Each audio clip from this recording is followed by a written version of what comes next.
This is futile, but I shall tell you anyway. Not too long ago, there was a kinspeople who lived in a far-off land, a community in a city of their own. It is apparent from the written record that this mini-civilization was very keen to remain apart from the rest of the world, isolated in their ways, but what we do know is that their ways were very unusual indeed.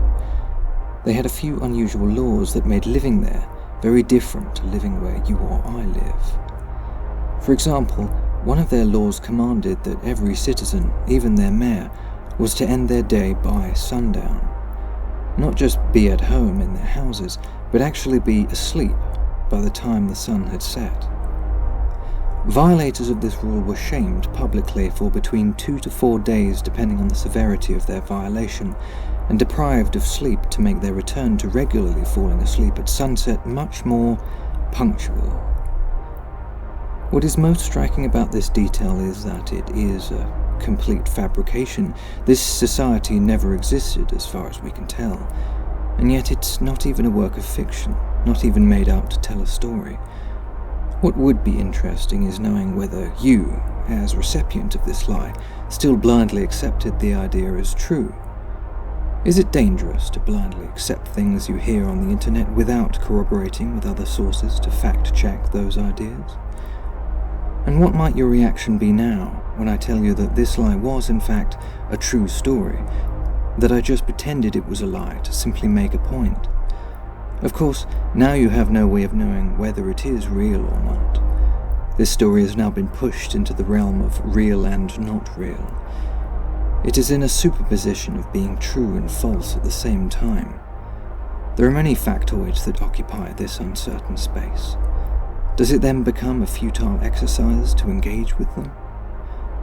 Given that there is an apparently equal, if not vastly more voluminous wealth of information that is either self-evident or entirely provable, it would seem that we are far better off devoting our time to engaging with these types of truths, rather than dancing around in circles with pointless falsehoods.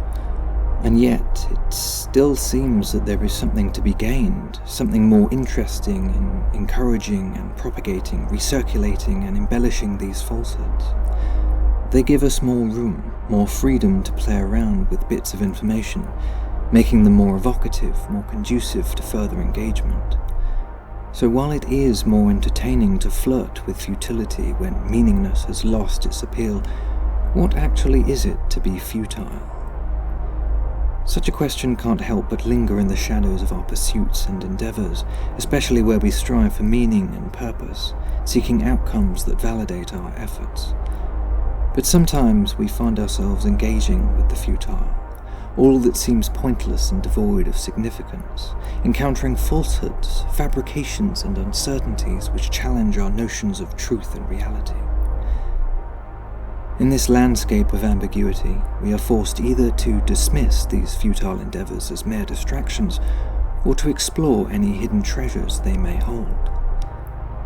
It is within this realm of futility that we often discover unexpected connections, imaginative possibilities, and new avenues of thought.